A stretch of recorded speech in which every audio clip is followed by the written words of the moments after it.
Бид нар Баасан гаригийн үдэш бүр та бүхэндээ хүргэдэг Эх хотын зөв хэмнэл нэвтрүүлгийнхаа 6 дахь дугаарыг эхэлж байна. Өнөөдрийнхэн зочноор бид Монгол бахархлын өдрийг анх санаачилж байсан түүхийн хүрээлэнгийн эзэнт гүрний мөн тасгийн эрдэмтэн нөхдийн хамт түүхээ судлах мөн энэ боломжийг бидэнд бас нээж өгсөн эрхцөөч мэрэгчлээ түүхийн ухааны доктор Цэрэн Балтвийн Минжи хичээгээ радиогийнхаа студид хүрэлцэн урьсан байна. Тэгээд бидний урилгыг хүлээж авсан танд баярлалаа. Тийм хоёр ихчтэй бас энэ өдрийн мэндийг хүргэе. Баярлалаа. За хоцорон газар ажиллаж амьдарч байгаа хүн бүрийн хийсэн үйлдэл бусдаа заавал нөлөөлж идэг. Сайн хийсэн үйлдэл нь ч нөлөөлдөг, сар хийсэн зүйл нь ч нөлөөлдөг. Тэгэхээр иргэн, гэр бүл, албан байгууллага хамт олон аль одоо нэгж нэгдэл тэр бүхэн дээр энгийн боловч анхаарах олон асуудлыг хэвшил болгосноор хотын бургалсан амьдралын хэмнэлийг бид нар илүү зөв, стрессгүй, амгалан тайван энэ орчныг бүрдүүлдэг лээ. Яг л энэ сэдвэрээ бид нэр Эх хотын зөв хэмнэл нэвтрүүлгээрээ бид нар хүндэн ярьдаг. За өмнөх 5 дугаараараа бид нар одоо бас гэр бүлийн асуудлыг бол хүндсэн байгаа. Саяхан гэр бүлийн одоо олон улсын өдөр болоод өнгөрсөн. За энэ гэр бүл гэдэг бол сэдв бол өөрөө маш том сэдв учраас бид нэр үргэлжлүүлээд энэ сэдвээ одоо өнөөдрийн дугаартаа хүндий гэж энэ зочноо ингээд ураад байж байгаа. Тэгэхээр та бол одоо гэр бүлийн уламжлал түүх. Тэгээ гэр бүл гэдэг бол Монгол одоо ёсондоо Монголын түүхэнд ямар байр суурьтай байж ирсэн. Тэр одоо нүүдэлчин соёл ахуйд байсан Монголын гэр бүлийн одоо тэр байдал нэг одоо бид хэдүүлээ дурдаад тэрийг нэг буцаж нэг сануулад ингээ буцаагаад бид нар яг энэ хотын энэ бургалсан энэ хэмнэлийн энэ орчинд бид нар гэр бүл ялангуяа хамгийн одоо бичил орчин болсон гэр бүлийн ээж аав эхнэр нөхөр хоёрын үүрэг хариуцлагын талаар одоо өнөөдрийнхөө нэвтрүүлгээр хөндий гэсэн ийм саналтай байна. Ингээд энэ талаар та яриага эхлэх үү те. За одоо Монголын газар нутаг гэдэг чинь ер нь хүн үүссэн цагаас л Монголын газар нутаг дээр хүмүүс байжээ гэдгийг бол одоо маш олон судалгаагаар одоо чулуун зэвсгийн үеэс те хүү нэгдлийн үеэс монголчууд энэ газар нутаг дээр хүн амьдарч байжээ гэд. Тэгэхээр энэ хүний үлгийн нутаг болсон Монголын газар нутаг цаг үеийнхаа урттаж гисэн гэр бүл бол одоо хамгийн ихэнд бол юу гэдэг овгоор амьдардаг гэр бүл байж. За тэгээд ингээд хөгжлийнхаа явцад бол одоо эхнэр нөхөр те гэр бүл байж ингээл янз бүрийн гэр бүлийн одоо хэлбэртэй ингээд хөгжиж ирсэн. Өнөөдөр бол бид нар бол нэг эхнэр нэг нөхөртэй гэдэг ийм гэр бүлийн одоо хэлбэрийг сонгоод ингээд амьдарч байна. За түүхэн одоо сурвалжнаас ингээд харахад бол за бид нар хамгийн түрүүнд нууц давж байгаа л хүн болгон мэддэг шүү дээ, хүн болгон уншсан. Тэгэхээр нууц давчон дээр бол нэг их нэртэйч гэр бүл байна. Одоо бүрчон гомаар л хоёр бацаагаан гэдэг хүүтэй байжээ гэдэг чинь нэг их нэр нэг нөхөр хоёр. За тэгжээд л явж яснаа за ингээд нэг би одоо 30 эмэс авъя эднэр гэл те өөрөөр хэлбэл олон их нэртэйч гэдэг юм. Эсвэл бол Монголын нөгөө залгамал уургийн ёсч гэдэг юм ингээд гэр бүлийн маш олон. Тэгээд бас ингээд өнчүн хүүхдийг авдаг. Зүгээр түүхийг ингээд хараад үзэхээр яг одоо тэр миний нөгөө судалдаг цаг үе маань их Монгол улс Монголын эзэнт гүрний үе байхгүй. Тэгээд тэр үеийн судалгааг ингээд хараад үзэхээр гэр бүл сална гэдэг ойлголт бол ер нь байхгүй шүү. Салсан одоо тэрнээс салаад ингэжээ гэдэг тийм ойлголт, тийм нөгөө үлдсэн одоо түүхэн дээр бичигдэж үлдсэн юм байхгүй. Харин нөхөр нь нас барчих юм бол одоо тэр эмэгтэйг бол ах トゥ нь одоо авдаг юм уу? Эсвэл бол нөгөө хин нэгэнд ингэж өгдөг. Тэгэхээр энэ юу илэрхийлээд байна гэхээр хүмүүс болохоор яадیں۔ Одоо дүү нас оронгууд дүүгийнхаа эхнэрийг болох гэдэг дүүгийнхаа эхнэрийг авчлаа. Тэгээ энэ авчлаа гэдэг ойлголт бол одоогийн ойлголтоор явагдсан. Заавал сексийн харилцаа биш байхгүй юу? Өөрөөр хэлбэл дүүгийнхаа гэр бүлийг авч бүтэн болгож тэр дүүгийн хүүхдүүд үнчин биш тийм ээ? Авга ах дээрээ элэг бүтэн өсөх тэр эмэгтэй нөгөө өнөөдрийн нөгөө өргөдөл гоолсон эмэгтэй ч юм уу эмзэг давхаргын хүн биш байхгүй юу. Тэгэхээр энэ ойлголт байхгүй болохоор тэнд бол гэр бүлийн харилцаа гэдэг бол үнэхээр тэр үед одоо юу гэдэг нийгмийн нөхцөл байдлаас ахуулаад дайн дажин ихтэй байсан. Тэгээд нөгөө нөхөр нь ингээд дайнд алагдахад тэр эмэгтэйг бол одоо овг омгоос тийм ээ гаргахгүй байх. Өөрөөр хэлбэл ийм штэ айлын охиныг гэртээ оруулж ирээд эсвэл нэг овгийн эмэгтэй гэртээ оруулж ирээд өөрийнхөө омогт авна гэдэг бол тэр омог өөрөө хүчрхэгчжээдэг байхгүй юу. Тэгэхээр тэр хүчрхэгдсэн тэр их хүчээ буцаж салгамааргүй байгаа байхгүй. Өөрөөр хэлбэл тэр одоо бат бөх байх. Тий, өөрөөр хэлбэл нэг одоо хааны ч юм уу тайжин ч юм уу охин ороод ирэхэд тэрий чин дагаад 100 шивгчин 100 нөгөө боол зарц байд юм уу юу гэдэг нөгөө нэг их алт мөнгө өөрөөр хэлбэл эдийн засгийн хүчинж бэгчжээдэг мал ахуунж бэгчжээдэг хүнэнж бэгчжээдэг ийм болохоор энэ харилцаа бол одоо би тэгтээ тэр үеийн түүхэн харилцааг л хэлж байгаа шүү дээ. Тэгэхээр тэр тийм ч учраас тэр овгоосоо эмэгтэй гаргана гэдэг ойлголт бол одоо тэр үед бол ямар ч үл байсан түүхэн дээр бичигдэж үлдсэнгүй би уншсангүй эсвэл за нөгөө нэг хэсэг нь юу гэхлээр тэр эмэгтэй хүн улсыг юм уу аймгийг эзлэхдээ тугийн тамгын эмэгтэй хүнийг олзолж тэр аймгийг эзэлсэн болдیں۔ Тэрнээс аймгийнх нь бүх ирчүүдийг алаад бүх хүмүүсийг алаад аймгийг эзэлдэг байхгүй юу? Татарыг эзэлхэд ч тэр хэрээдийг эзэлхэд ч тэр найманг эзэлхэд ч тэр зөвхөн тэр аймаг овгийг толгойлж исэн хүмүүстэй л уучраа олно гэхээс биш тэгээд тэр нөгөө ард түмнэр оролцдог байхгүй юу? Тийм учраас нөгөө яагаад хүмүүс ингэж асууд яагаад өст татаараасаа 2-ын 2 ихнэр авчихваа Чингис хаан маань гэдэг асуулт байдаг байхгүй юу. Тэгэхээр тэр Есүс үнэхээр үзэсгэлэн гоодод оч биш. Эсвэл Есүсгэн үнэхээр мундагтаач биш байхгүй юу. Ер нь тэр аймгийг эзэн сунгийг нөгөө охины л авдаг байхгүй. Тийм ч учраас одоо жишээ нь юу гэдэг юм Манжин хаанд охиноо өргөдөг ч юм уу эсвэл Манжин гүнжнэр манад айгүй их байдаг шүү дээ. Тийм ээ одоо гүнжийн сүм гээл байна, гүнжийн зам гээл байна, манж гүнжнэр гээл байж байна. Тэгээ зүгээр энтэй холбоотой нэг хөрхөн юу домог ярихад ингэж авахгүй. Манжин гүнж иржээ. Монгол ноён ингээд хүүд авсан байна шүү дээ. Тэгээд Манжин хаан асуужээ. За хадам аав чинь чамд юу өгвөө гэж.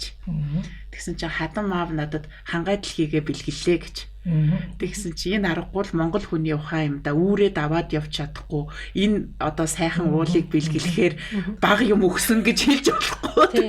Тийм. Энэ бол аргагүй л Монгол ноёны ухаандаа гэж хэлж байгаа байхгүй юу. Тэгээд тэр нөгөө гүнжийн бэлэг гэдэг одоо арын сайхан хангааж нэг уулаа нэр заагаал бэлгэлж л дээ. Тэгэхээр нөгөө гүнж чи баярлаа гэл одоо юу гэдэг тэгэл авч тэгэл аавдаа хэлэхгүй юу. Тэгэхэд энд бүхэл бүтэн уул бэлгэлсэн үнийг одоо баг юм өгсөн гэж болохгүй. Үүрээ даваад явж болохоор энэ чи юм өгсөн гэхэд барьцгүй байхгүй. Тэрэн шиг энэ охтуудаа өгнө гэдэг бол тэр хоёрын нөгөө худ ургийн харилцаа бэгчин, овг аймгийн харилцаа бэгчин Чингис хааны нэг бодлого ч гэсэн тэр штэ охтуудаа Монгол улсыгаа тойруулсан аймагуудад охтууд өгч байгаа байхгүй юу? Тойрсон урдаа нэг хойноо нэг ингээд таван охноо баруун зүнэ. Өөрөөр хэлбэл Монголын гол цөмлөө орохын тулд нөгөө одоо харлагыг ч юм уу, уйгрыг ч юм уу, онгуудыг ч юм уу давж ээж орох хэрэгтэй байхгүй юу? Энэ эмэгтэй хүний энэ нарийн мэдсэн ухаан гэдэг эн чин өөрөө төрийн бодлогын одоо нэг одоо гарцсан байхгүй юу? Тэр илүү яг одоо овг аймгаа тэлэх, eel хязгаараа тэлэх, тэгээд тэр нөгөө бас тийм батгах тэр үрийг суулгаж штэ тий тэр охтуудыг тэнд байршуулсан. Бас мундаг ухаан байна тий. Ухаан манай өвөг дээдсийн ухааныг нэрээ сураад нэрээ нэг өгүүлбэрээ навшаал хөөх гэнэ нэр ийм л юм байсан шүү дээ гэдэг. Тэгээд айгүй юм гээд цөөхөн үгээр айгүй өргөн дэлгэр утгыг илэрхийлж идэг. Сая таны ярианаас ер нь бол эмэгтэй хүнийг маш их бас бодлогын чанартай гэр бүл болох те удам судраад хэлэхэд бас Чингис хаан маань тэг хаадууд маань бас өөрийнхөө амьдралдаа хэрэгжүүлж исэн тухай ойлголоо. Тэгээд дээрэс нь таны өмнө нь өчөөсөн ярилцлаган дээр нөгөө эмэгтэйчүүдэд хамгаалдаг ус мөхдөг, эрчүүдэд эдэлдэг ус бас хэцүү байдалд ордог гэж та бас ярьжсэн шүү дээ. Энийг жоохон дэлгэрүүлээ та бас яриач. Энэ нөгөө угаасаа хүний явдалч биш л дээ. Энэ өөрөө байгалийн явдал байхгүй юу? Энэ одоо зүгээр нөгөө жам ёсны л юу. Яагаад тэгэхээр одоо юу за бурхан ингээд хорвоо ертөнцийг бүтээжээ гэд бодоход яагаад эрэгтэй амьтныг тэр сайхан сүрлэг хийж вэ? Буг ямар гоё ивэртэй тэгээ согоог харчих. Азраг ямар гоё дэлсүүлтэй тэгээд гүүгийг харчих те. Ингээд харахаар хорвоо ертөнцийн бүх эрэгчин амьтан эмэгтэйчүүдэд таалагдахын тулд эмэгтэйчүүдэд хамгаалахын тулд нэгд нь сайхан төрдөг байна, хоёрт нь хүчирхэг төрдөг байна. Энэ бол зөвхөн одоо юу гэдэг явц утгаараа ч юм уу зөвхөн эмэгчин амьтныхаа төлөө байхгүй юу? Тэгэхээр энэ эрэгчин амьтны тэр сүр хүчийг хэн гэж өдөөдөг гэхлээр эмэгчин амьтны нь өдөөдөг байхгүй юу? Тэгэхээр энийг ингээд улс төрлөө юм уу ч одоо хүний ертөнцлөө ингээд буулгаад эхлэхээр тэр эрчүүдээ дээдэлдэг улс бол тийм ээ мандах нь биш үү? Хэрвээ эрчүүдээ дээдлэхгүй бол сөхөрх нь байна. Эмэгтэйчүүдээ хамгаалахгүй бол үндэстэн мөх нь байна. Өөрөөр хэлбэл эмэгтэйчүүд гэдэг бол үндэстний их учраас үр хүүхэд гаргаж ингэж одоо нэгэн биеийг 10 бие, 20 бие, 30 бие болгодог. Энэ бол үндэстний их. Тэгэхээр энийг чи ингээд цаашаа ингээд ухаад үзэхээр юу харагдаад байна гэхлээр энэ Монгол улсын маань одоо ингээд хэрвээ бид нар Монгол улсыг хөгжиж гэнэ гэж харах юм бол сайхан хот барилга байшинтай бид нар ийм сайхан техник хэрэгцэлтэй орчин үетэй дэлхийдээ хөл нийлүүлээд алхаж гэнэ гэх юм бол бид нар тэр хэмжээнд эрчүүдээсээ тийм их ухаан гаргах дайны бид нар тэр хүмүүсийг дээш нь өргөжээ гэж харж байна. Эсвэргээрээ хэрвээ Монгол улс одоо сүхэрч जैन, өрөндөө баригдж जैन, одоо газар шороогоо ухаж जैन, амьдрал хэцүү болж जैन, гэр хороололд ядуурл их байна, баян хоосны зааг ялгаа ихслээ гэд харах юм бол энэ бол бас л эмэгтэйчүүдтэй холбоотой. Бид нар эрэгтэй хүмүүсээ төдийлөн гэж одоо хийх ёстой, үүрэх ёстой ачаагийг үүрүүлээгүйгээс энэ их хотын хэмнэлд эмэгтэйчүүд өөрсдөө их ачаа үүрснээс эрчүүдийн маань ачаа хөнгөтөөд энэ улсыг маань ингэж сүрэл аваад явж гинэ л гэж харах гэдэггүй. Альва юм гэдэг хоёр талтай. Бид нар аль өнцгөөс нь харахаасаа шалтгаалаад хэрвээ бид нар сайн сайхан байна гэж харах юм бол энэ бол бас эмэгтэйчүүдтэй холбоотой. Хэрвээ бид нар уруудан дороод гинэ гэвэл энэ бас эмэгтэйчүүдтэй холбоотой. Тэгэхээр миний нэг зүгээр нэг ингэж боддог юм бол яг энэ түүхэн уламжлаасаа харсан ч гэсэн яг орчин үеийнхаа нийгмийг харсан ч гэсэн бид нар хүн болгон өөр өөрийн зохих ёстой ачаа үүргээ авч явах нь хамгийн чухал юм байна л гэж. Одоо бид нар ингээл ялангуяа залуу гэр бүл дээр ингээл ороод бид ч гэсэн ингээл дүүгээ харж байна. Эрэгтэй эмэгтэйгөө хоёулаа адилхан хөдөлмөрлж байна. Хоёулаа өглөө нарнаас орой нар хүртэл хөдөлмөрлж байна. Эн чинь нөгөө хотын хэмнэл маань инкээс өөр аргагүй байдалд оролцохгүй юу? Өөрөөр хэлбэл тэр айлыг хөгжүүлэхийн тулд тэр айлыг бат бэх байлгахын тулд хоёулаа зэрэг хөдөлмөрлж, хоёулаа зэрэг одоо ажиллаж ээж цалин хөлс олж ээж босгож байна. Гэтэл манай нөгөө уламжлалт амьдрал бол яадын нөгөө эрчүүд нь бүх ингээл эрчүүд нь ингэж байгаа. Арга савар хоёр байдсан бол эрчүүд нь савар шиг одоо аргалаа хумх нь биш үү? Эмэгтэйчүүд нь арга шиг тэр хумсан аргалыг бацах нь байна. Тэгэхээр айлын санхүүг эрчүүд нь авчрах нь эмэгтэйчүүд нь зохицуулах нь л гэдэг. 92-ийн ажил үүргийн хуваарийг ялгах юм бол арга савраар л илэрхийлэхэд тий? Хэрвээ тэр одоо юу гэдэг нөгөө арга нь хэмхэрхий болвол эрчүүд нь мянган юм авчирж ирээд л нөгөө арга нь ингээ цоорхон юм чинтэй цацаал дуусна. Гэтэл эрчүүд нь юу ч авчрахгүй бол нөгөө арга нь хоосон хүндий хിവэрээ л гэдг л ийм л санаа юм да. Монголчууд ч ер нь удам судраа их хэрхэмлдэг байсан шүү дээ. Суугч байгаа хүнээ баг наснаас нь одоо нууц товчон дээр бол нөгөө Тэмүүжин маань 9 настай ахтаа очдөг тий. Тэгэл эргэж бие биедээ дасах хугацаа өгдөг, нөхөрлөх хугацаа өгдөг юм биш. Энийг түүхэн талаас нь хоттойгоо та уялдуулж, орчин үеийн залуусын амьдралтаа бас уялдуулж ер нь хэлвэл та юу гэж хэлэх вэ? Мэдээж манай дээр одоо бэрийн шинж минж гэл мундаг юмнууд байна шүү дээ. Бэрийг заавал шинжиж авдаг гэж. Энэ юу хэлээд байна гэхлээр түрүүн би хэлсэн эмэгтэй хүн тэр айлын удмыг залгадаг их үнцэн байдаг. Тэгэхээр ямар бэр авснаас тэр айл дэвжгүй уруутах уу гэдг нь харагддаг. Хүмүүс удам судар гэд ярихаар одоо ихэнх ингээл хүмүүс би ч яста мундаг ламын удам штэ. Би мундаг тайжи удам. Би ч яста заадах ч яста мундаг одоо боссын хүү гэсэн яста. Удам судар нь асуудалгүй мундаг байгаа гэж боддог. Ярьдаг байхгүй. Гэтэл энэ хотын амьдралд удам судраа мэдхгүй, өнчүн өрөөсөн, ах дүүгээсээ төөрөлдсөн одоо юу гэдэг ижи аав нь залууд нь өнгөрсөн ийм маш олон хүмүүс байгаа. Тэр хүн хайгаад ч өөрийнхөө удмыг олохгүй байхгүй юу? Одоо жишээ нь миний аав хэн байсан бэ? Аавын маань хэн байсан бэ?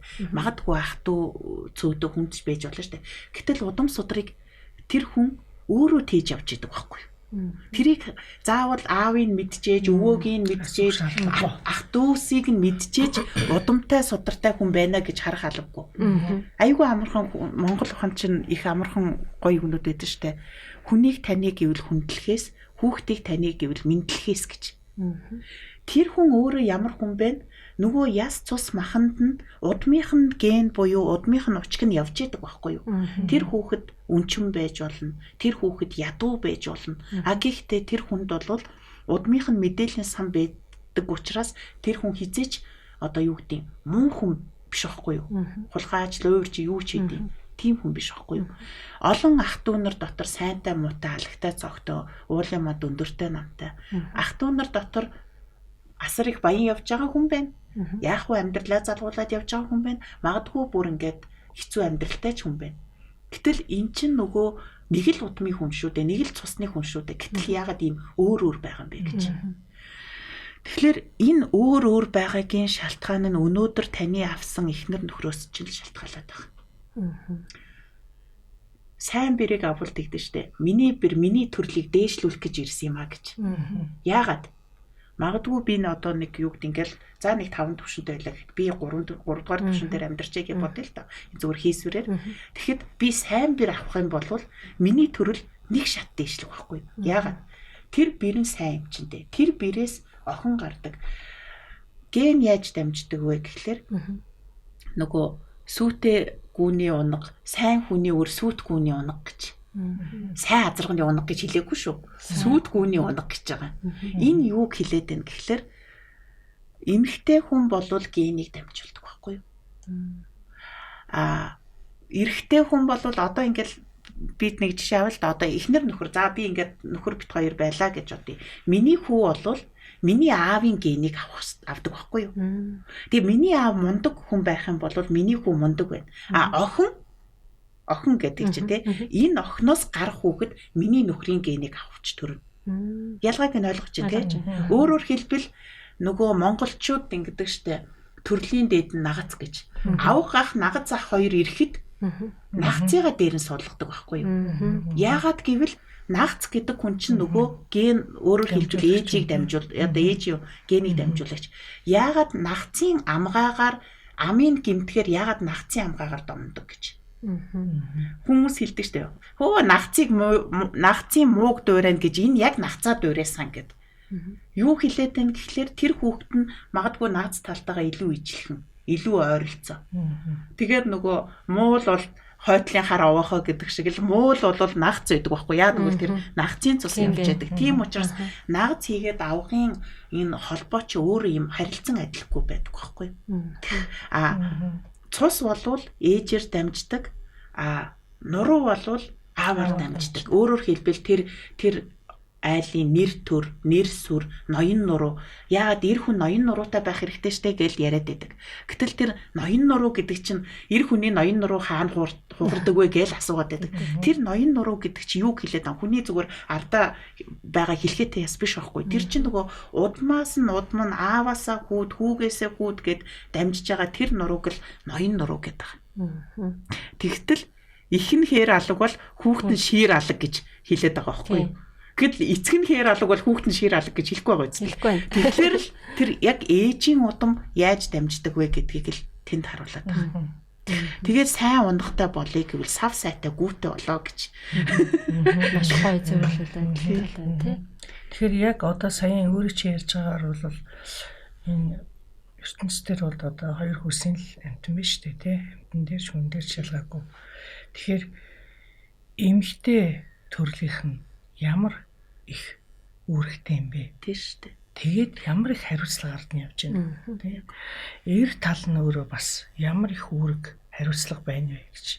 Тэгэхээр зөвхөн түрүүнийг бас өөрөө чи ярианд цус дурдлаа. Өнөөдрийн байгаа ер нь таны өнөөдрийн байгаа гэдэг нь хувь хүн дээрч, гэр бүлдч, улс орны төвшин ч гэсэн чи ямар байгаа вэ гэдэг л чиний тарьсан үрээ гэж ярьдаг тийм ээ.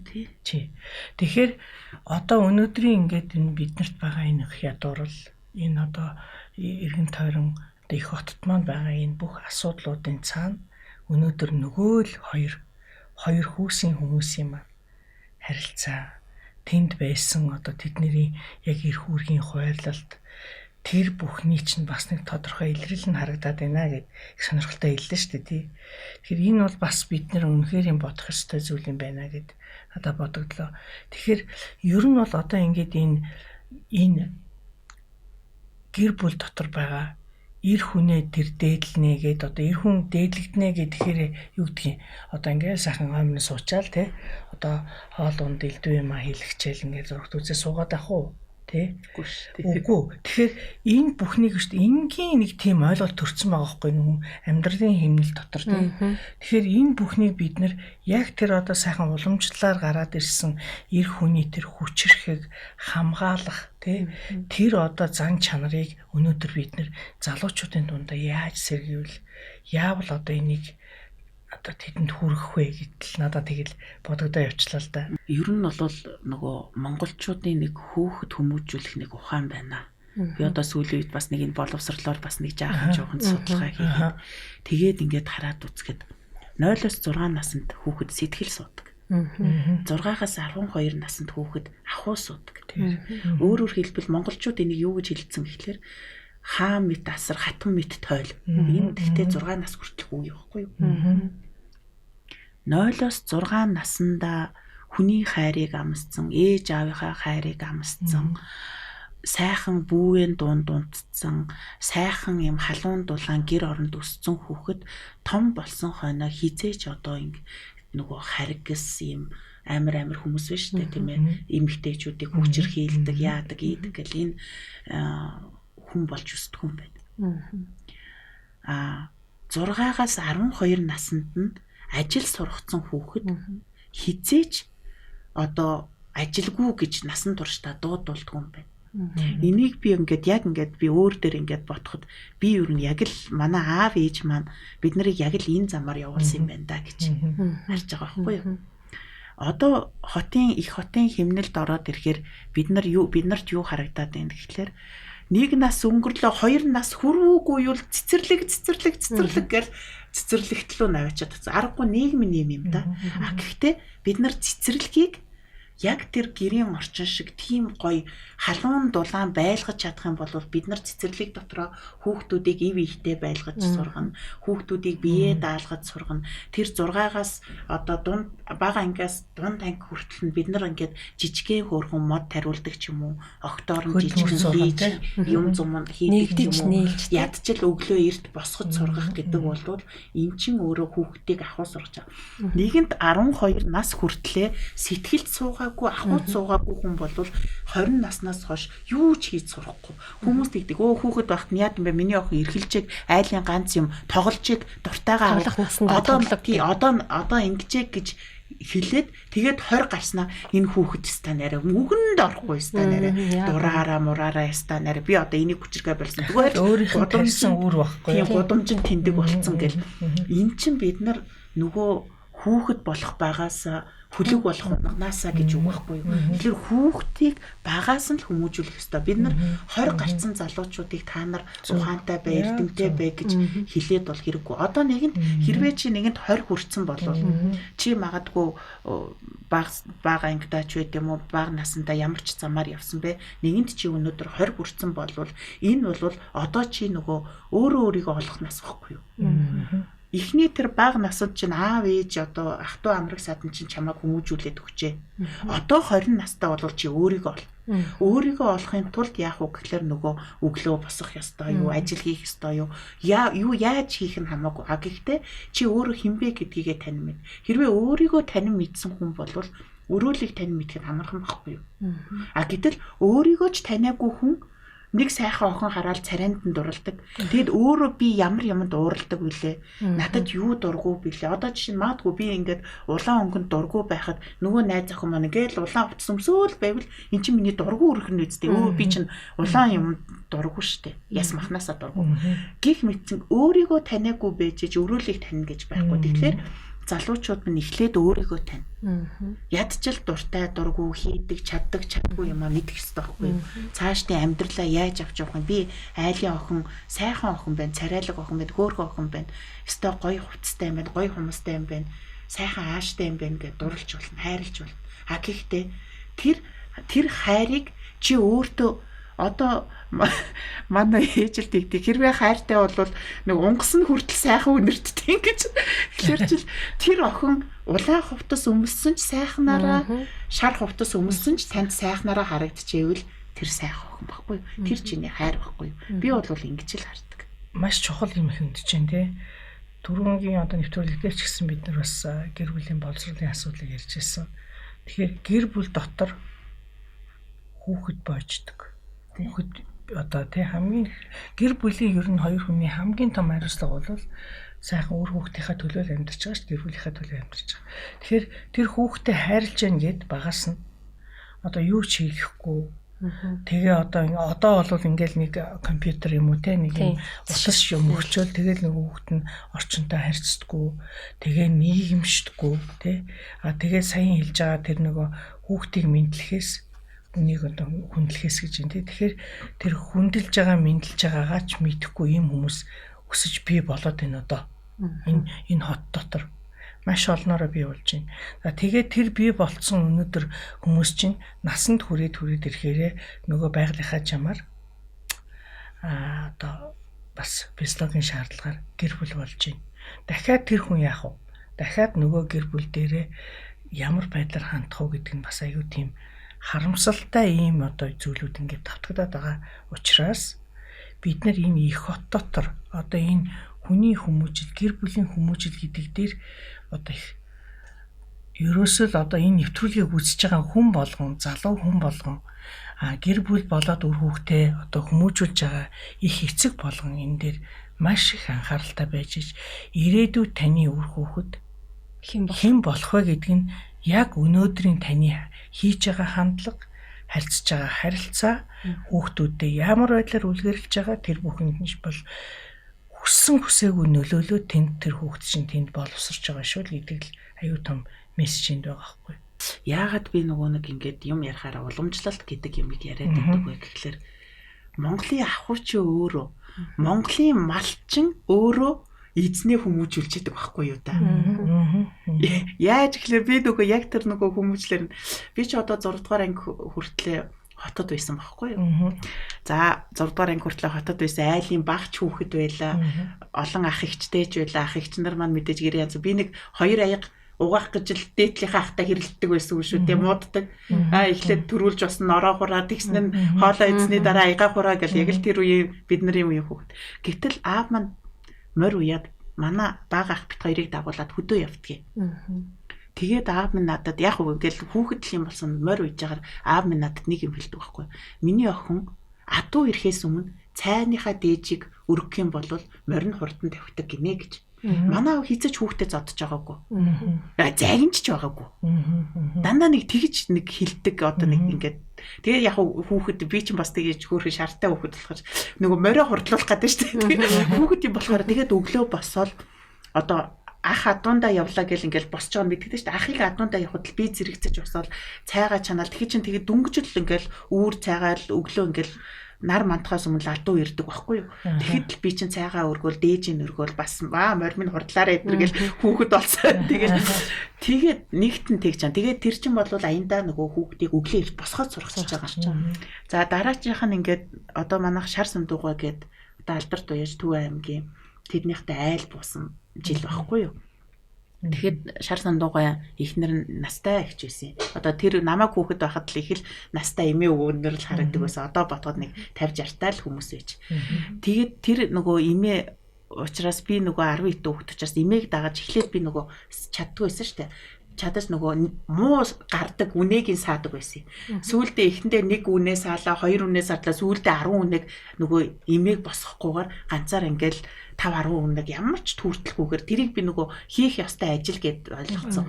Тэр үедээ би айлын үхэрч гэж мэдхгүй, манай үхэрч гэж мэдхгүй те өглөө босохоор заавал сүүгээ саах ёстой гэл цайгаа чанаал цайгаа дээжийн өргөчөөл туглаа тавиал сүүгээ саагаал тэгэл адуу ирэхээр нь адуугаа саагаал тэр адуу гэж нүгүү гэж 2 цаг болол саадаг тий. Би тийм ажил хийх ёстой л гэдэг мессежийг манай аав надад өгсөн болохоос биш тий.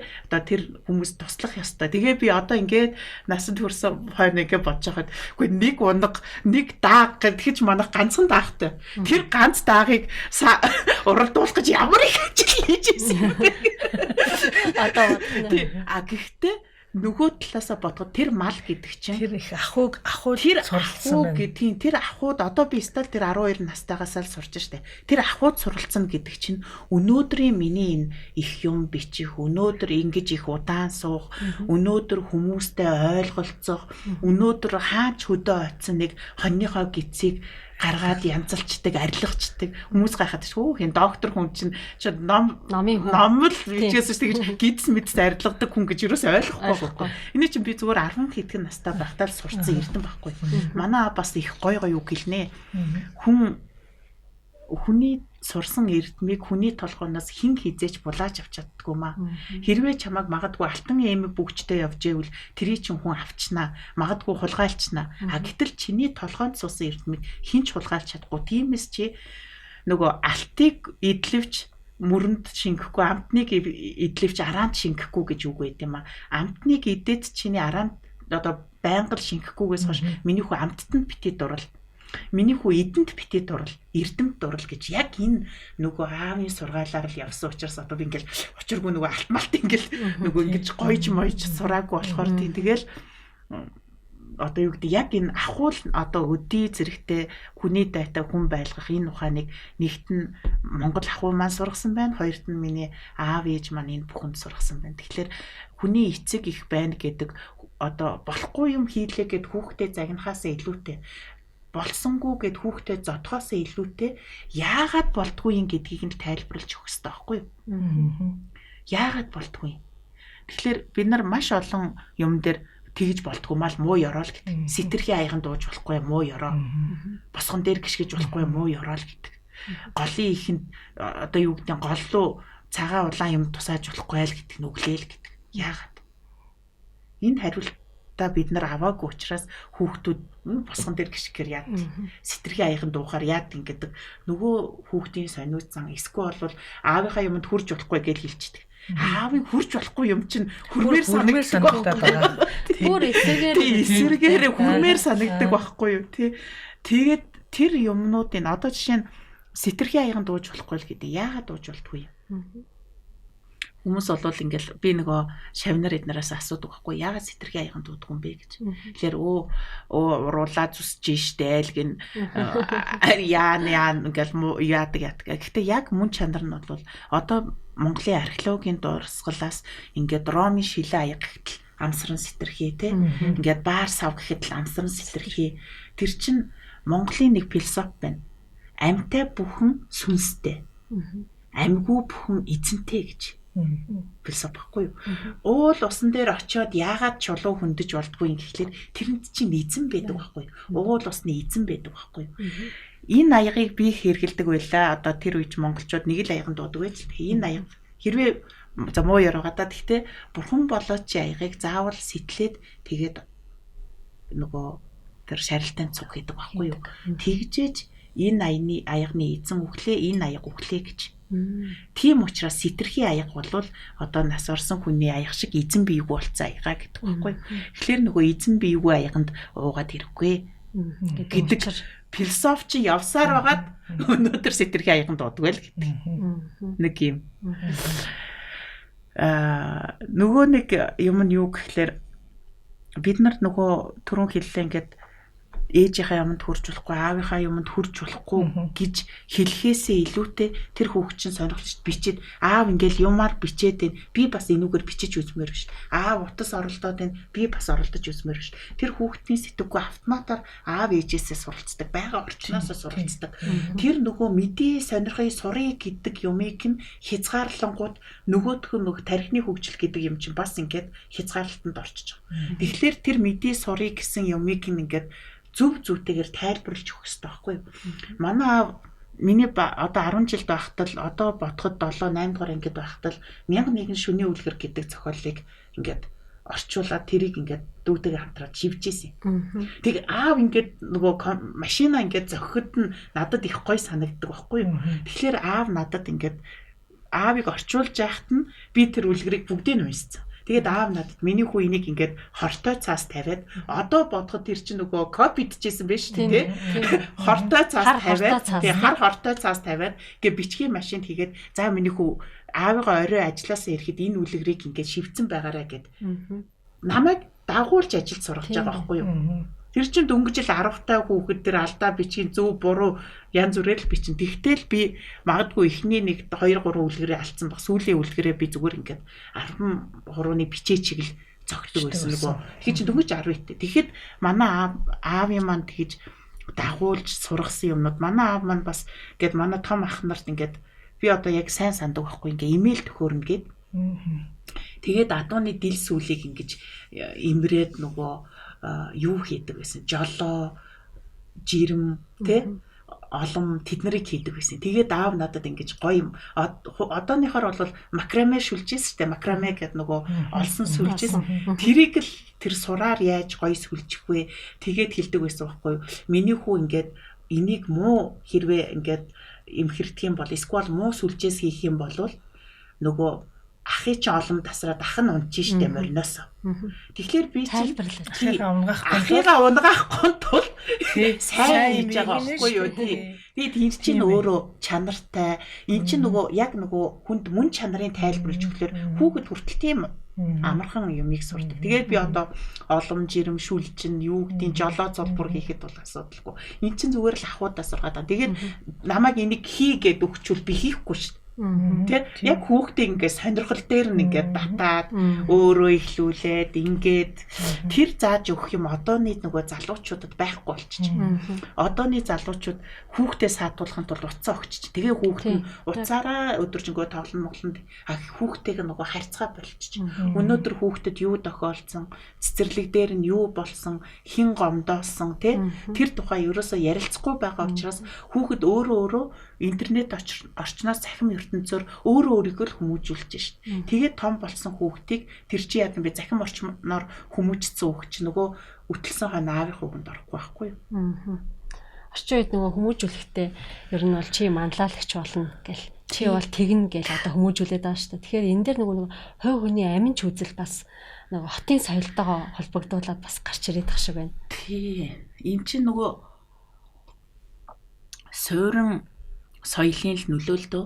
Суурин соёл дээр бол хүн заавал шилдэг нь байж ээж хүн өөрөө шилдэг байвал мөнгө олно. Мөнгө олох юм бол хүчтэй болно. Хүчтэй болох юм бол доороо 10 залуутай тэр 10 залууга удирдсан эрх мэдэлтэй болно. Тэгэхээр нэг дарга болох гэдэг ш. Тэгэхээр хотын нөгөө энэ олон нийгмийн энэ одоо олон хүний одоо бөөгнөрл дотроос товоож гаргаж ирэх нь лидерүүд л тавааж гарч ирээд байгаа. А гэтэл нүүдлийн нийгэмд болвол чи ганцаараа хүчтэй байгаад зудыг давахгүй. Чи ганцаараа мундаг байгаад малаа малж чадахгүй. Хамтаараа одоо ингээд ууланд явсан ч гэсэн доржи адуу тэр бэлт байна. Нөгөө монхоргоо адуу хойно байна. За тэрний үхэр нь холдчихж нэг эргүүлчихье гэл те зам зураа үхрийг эргүүлээл зам зурнаа нөгөө адууг нь худаглууд өхүүлээл ингээл нөгөө хамтын байдаг учраас тэр уулын орой дээр монхоргоо дурандж байгаа шүү дээ. Нөгөө балтвын үхэж чинь манай эдэ адууг эргүүлчлээ аваа шүү дээ. Гэл те дараа нөгөө нэг балтвын үхэн чи ядраа твтэлгүй тэр нэг ядарсан нэг шүлний юмд өхүүлээд өгчээ гэл. Эн чинь нөгөө ив ихтэй байх тэр айл хотлоороо аймаг сумаараа бие биенийгээ мэддэг таньдаг байх энэ Одоо энэ суурин нийгэм тийм байж болох уу гэвэл болно.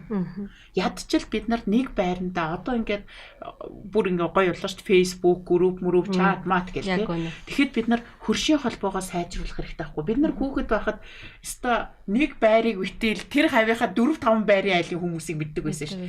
Оо өстой нэрэ тэрний аав нэрлээ, энэний аав нэрлээ өстой амар ааштай цухтаагаарай гэж бүгдээрээ нийлээл байшин төрөл. Эсвэл бол хооч хүртэл өвчдөг байсан шүү дээ. Эсвэл бол ингээл ажилчдын автобус ирлээ гэж лагаар тэр болтол тоглоно. Автобус тэр даваад ирэхээ бодвол бүгд гэрлүүгүйгээл гэрээ янзлаад цайгааж тийм эндээ хэлдэг байсан шүү дээ, тий? Ажилчдын машин гэлээстэй. Тэгэхээр энэ хамтын юмыг бол орчин үед ч гэсэн бий болгож болно. Өөрөөр хэлбэл хотод болвол тийм ээ ядчил тэр давхрынхаа айлуудыг бүгдийг мэддэг. Нэг хоньыг эдс авчруулж, нэг шүл амсуулчдаг. Энэ уламжлал тэр хот дотроо аваад үлдэх хэрэгтэй юм шүүл гэж.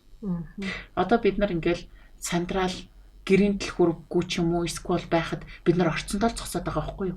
Хууч бол хажуудлынхаа айлыг зохиж ороод дэлгүүргүй нөгөө тэр чи ирээгүй гэл ингээл гой хууч хөрөл ярьж. Гэтэл одоо бол тийм юм байхгүй. Бараг орё гэвэл яах ч байгаа тий? Одоо энэ үзэгдэл бол улам баг болоод байна тий.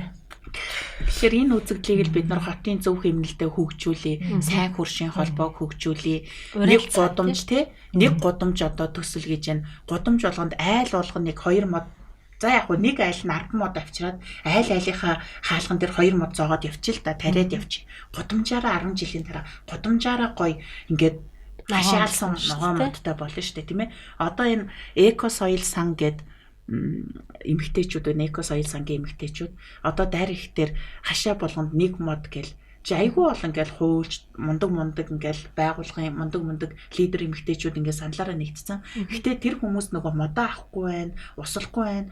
Тэгэхээр тэд нарт ингээд зориулаад бид нар ингээд мод авчираад тариад үгүй. Та нар энийг нэг 7 хоногт нэг 20 литр ус хийгээд 40 литр ус хийгээд энийг ургуулаарай. Та нар газартай учраас та нар бол хотын ингээд бид нар мод тарих гэсэн ч гэсэн биднэрт газар алга. Тэгэхээр бид нар та нарыг ийм гоё газартай учраас та нарын юм дээр ингэж мод тарьж энэ гудамжийг бид нар хөгжүүлэх гэж ингээл айгүй гоё зөв уриалгыг хийж байгаа. Түрүүн их хоёр их хэллээ. Сайн юм хийсэн ч нөлөөлнө, муу юм хийсэн ч нөлөөлнө.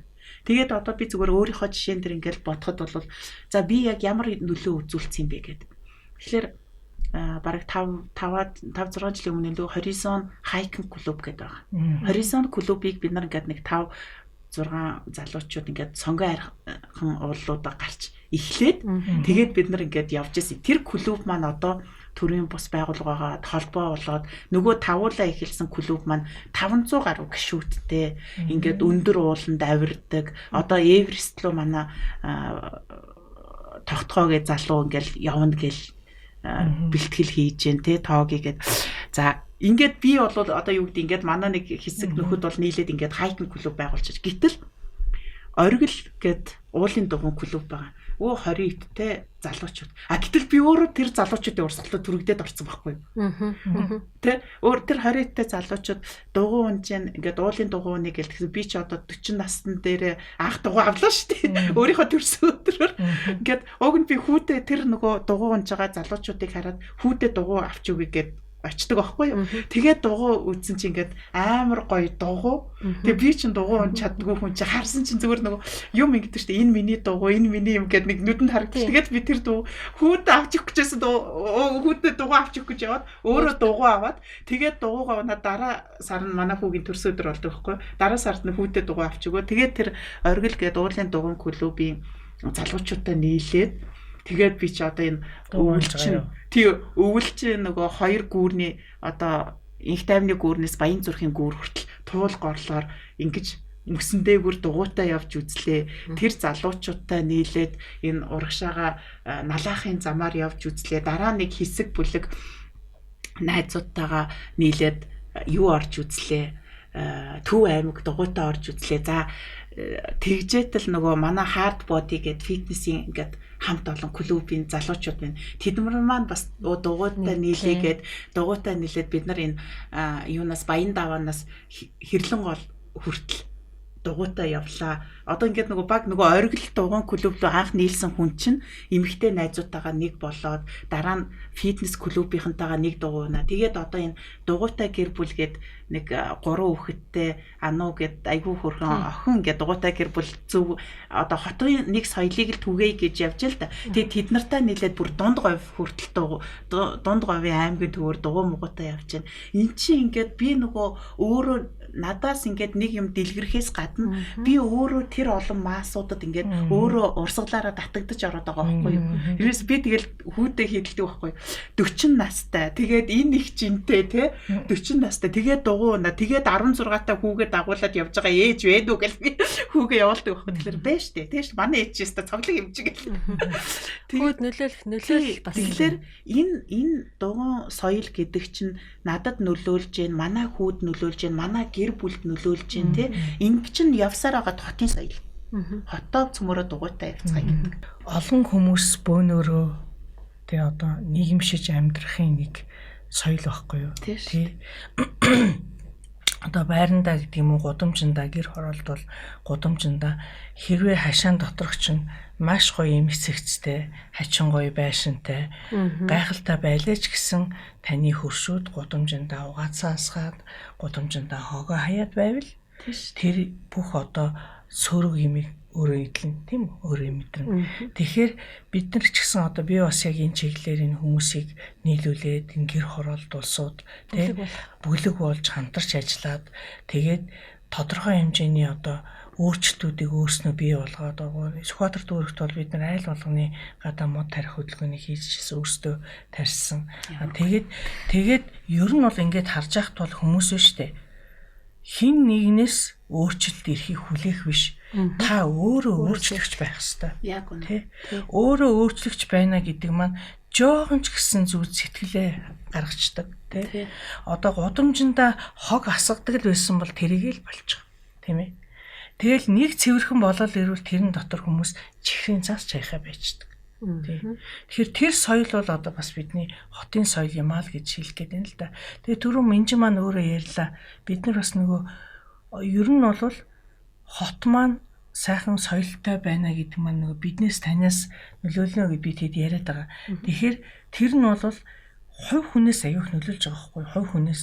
Тэр хувь хүн та өнөөдөр тий маш хариуцлагатай соёлтой байх ёстой л гэсэн нэг хэмнэлийн юм уу, дэг жаягийн юм уу, зан заншлын асуудлууд энд яригдж шít. Өнөөдөр одоо цахим ертөнц хөгжиж гэн хүмүүс мэдээж хэрэг мэдээллийн эрен зуунд маш их одоо ингээд мэдээлэлгээ бол уцаараа тэгээд одоо бусад энэ зүйлээс авж байгаа хэдий боловч хүүхдтэйгээ амьд харилцаа үүсгэрээ тий тэр хүүхдтэй тэр 6 нас хүртэл ямар байх юм 6-аас тэр 12 нас хүртэл нь ямар байх юм гэдэг нь таны ирээдүйн хүүхэд хэн болох вэ гэдэгтээ асар их нөлөөтэй юм а гэдгийг сая манай докторын маань хэлсэн үг нэлээд гарч ирлээ тий.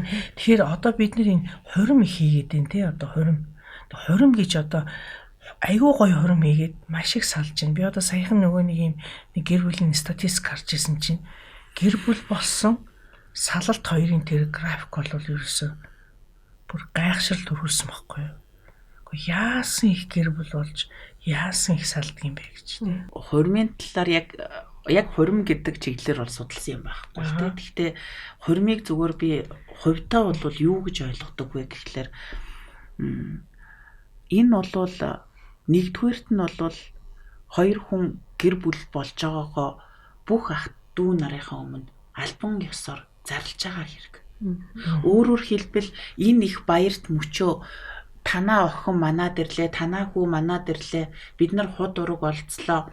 Нөгөө холыг ортууллаа гэдэг шиг энэ худ ургийн харилцаа гэдэг чинь өөрөө эрхэм нандин харилцаа байхгүй юу? Айлаас охин аваад бэр болгоцсон хадам ээж. Бид нар ингээд ярихаараа хадам ээж болохоор л нэг хадны мангай шиг юм төсөөлөд идэг байхгүй юу? Гүүлдэ. Хадам ээж ямар гоё хадам ээж байгаа одоо зөндөө жишээнүүд байна.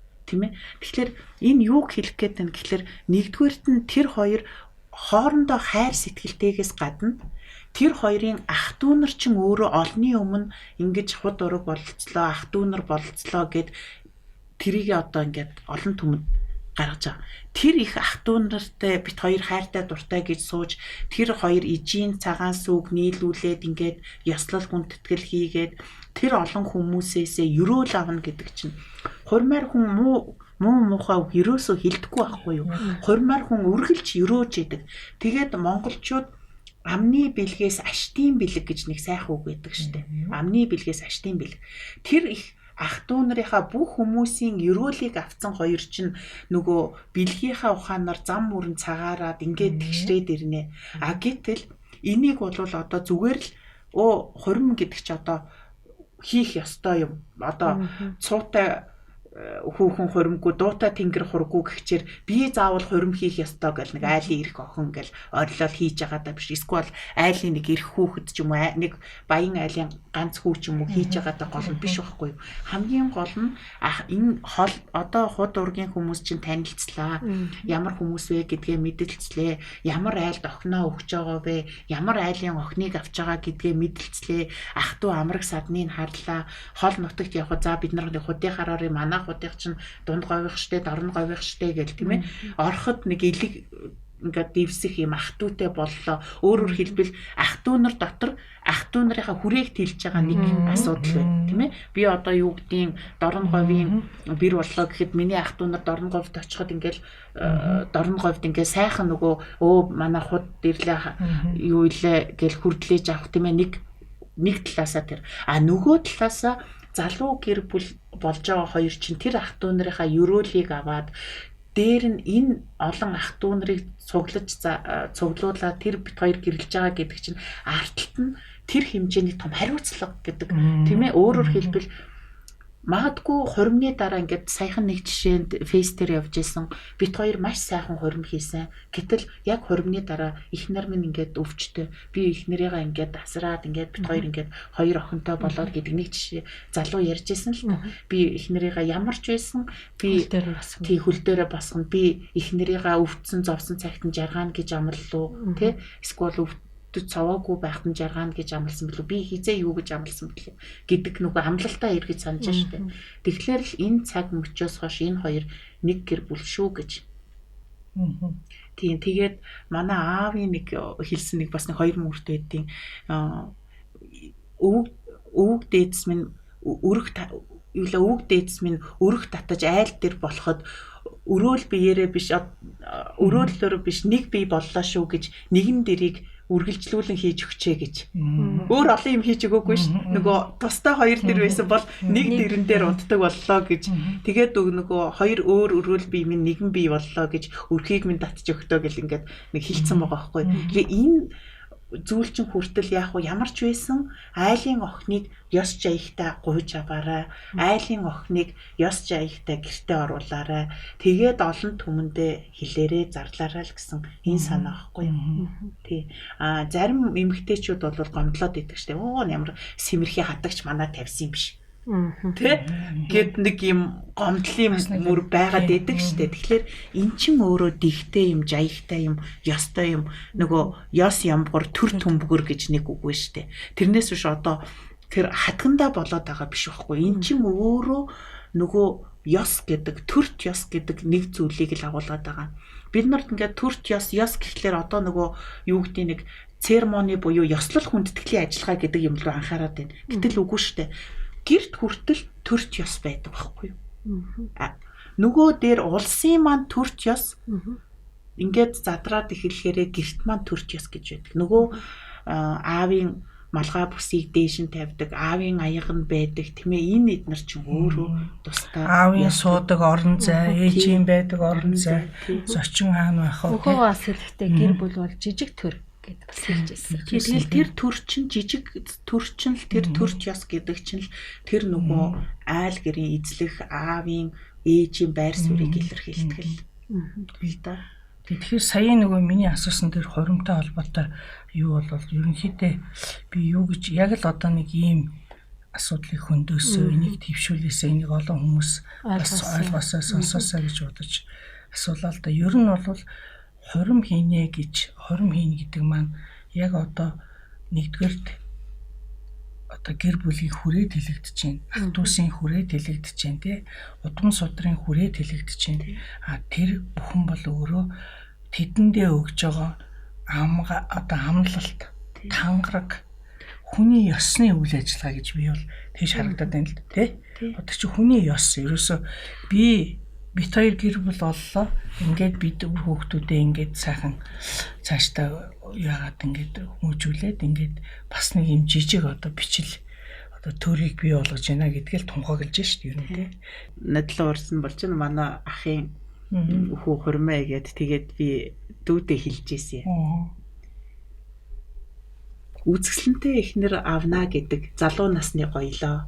Үүлэн дуран эхнэр авна гэвэл нэгэн насны гоёлоо. Үгэндээ одоо цэцэн бэр авна гэдэг чинь 3 үеийн гоёлоо гэж. Тэгээд миний бэр ста царайлагч юм, үгэн ч цэцэн юм гэж хэлжсэн байхгүй юу. Тэгэхээр үнэхээр тийм. Үзэсгэлэнтэй царай гэдэг чинь үнэхээр залуу насны л гоё. Үүлэн дуран бэр гэдэг чинь тийм ээ. Нэгэн биеийн гоё байхгүй юу. Хөтлсөн хойноч сайхан дээл өмсөе гэвэл те. Уран бэр аваа. 3 үеэрээ ухаан цэлмэг цэцэн явъя, удам төрлийг чинь дээшлүүлъя гэвэл ухаантай бэр аваа гэж. Нэвтрүүлгийнхаа төгсгөлд бид гурийн ярианаас бас сонсогчд маань, үзэгчд маань бас тодорхой ойлголтыг авсан баг. Тэгээд эрэгтэй, эмэгтэй хүмүүсийн үүрэг хариуцлага тусдаа ямар бас агуулгыг бас шигтгэж байдаг тухай бас сонслоо. Тэгээд би бинийгээ хүндэтгэх бас өөртөө үлгэр дуурайлтаа, ёс зүйтэй, дээрэс нь өөрийнхөө ажил хөдөлмөрөөр үр хүүхдээ үлгэр дуурайлаар өсгөж хүмүүжүүлэх гэдэг хамгийн чухал зүйлийг бас ойлгосон болов уу хэмээн бодож байна. Тэгээ өнөөдрийнхөө нэвтрүүлгийн би тэд өмнөх нэвтрүүлгүүдээр маш олон бас мессежүүдийг сонсогчдоо, үзэгчдээ өгчээсэн. Тэгээ өнөөдрийн мессежийг энх хоёрчийн тухай та юу гэж харав? Би бол үлгэр дуурайл эцэг эхийн үүрэг хариуцлага маш хариуцлагатай байх ёстой. Тэр хэмжээгээр өөр хүүхдэд бид нар бас хариуцлагатай өсгөж хүмүүжүүлэх ёстой юм байна гэдгийг олж харлаа. Тэгэхээр хариуцлага гэдэг үгийг өнөөдрийнхөө нэвтрүүлэгтээ бүр онцолж хэлмээр санагдлаа. Тий, за би бас санал нэг байна. Хариуцлага ер нь зөвхөн гол өнөөдрийн одоо бас нэвтрүүлгийн мессеж юу байсан бэ гэвэл тэр эр хүний одоо тэр хамгаалах чадвар гэдэг эмэгтэй хүний тэр одоо нөгөө талд нь төшиг болох гэсэн энэ баланс бол ер нь маш чухал юм байна. Тэгэхээр энэ нөгөө одоо энийг бол залуучуудаас өнөөдөр нэвтрүүлгээс нэлээд хүлээж авсан байх гэж бодож байна. Ингээд гэр бүлийн сэдв бол өөрөө маш том сэдв юм. Тэгээд эргэн тойрон гэр бүлийн хүн болгоныг ер нь тодорхой хэмжээний одоо гэр бүлийн орчинд амьдарч өсөж өндийж өдөг хүртэл амьдарч байгаа учраас өөрийн гэсэн туршлагатай, өөрийн гэсэн мэдлэгтэй болцсон хэдий ч бид өнөөдөр гэр бүлийн сэдвэрээ хүн болгоны бас залуучуудын одоо мэдээлэлд мэдлэгт нэмэр болох болов уу гэж одоо энэ нэвтрүүлгээ та бүхэн зориулж байгаамаа. За ингээд манай нэвтрүүлгийг хэрвээ та бүхэн таалагдаж ямар нэгэн санал бодлоо солилцох байгаа бол бид нэр лайваар явуулж байгаа. Тэнд та бүхэн одоо саналаа комментээр оруулбал бид нар бас их баярлах болно. Ингээд бас олон хүнтэй хуваалцаж нэвтрүүлгийг та бүхэн сонсоорой гэж ингэж бодож байна.